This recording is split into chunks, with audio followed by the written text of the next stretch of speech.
আসসালামু আলাইকুম। খেয়াল করো, নবম দশম শ্রেণীর গণিত 3.2 দুইয়ের সরল করো। ক নম্বর 7x+3b হোল কিউব। এখানে যা আছে তাই বসালাম, এটা যা আছে তাই বসালাম। এবার এই মাইনাস এখানে বসালাম, এই 6x কে ভাঙলাম সূত্রের কারণে। এই 3 দুগুণে কত? 6। এটা যা আছে তাই বসালাম, এটা যা আছে তাই বসালাম।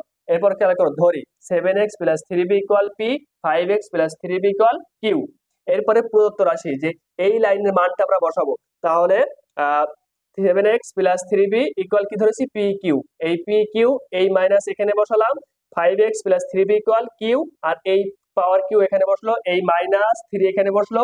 2x ইকুয়াল আমরা কি পাইছি? 2x equal P minus Q এখানে বসলো। 7x+3b equal P, 5x+3b equal Q. এরপরে খেয়াল করো, P Q minus Q Q minus 3 P Q, এই 3 সাথে এই পি কিউ গুণ করলাম, আর এই পি মাইনাস কিউ এখানে বসালাম।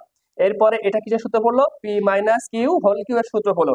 এবার পি মাইনাস কিউ ইকুয়াল কি ছিল? 2x। সেই 2x এখানে বসালাম।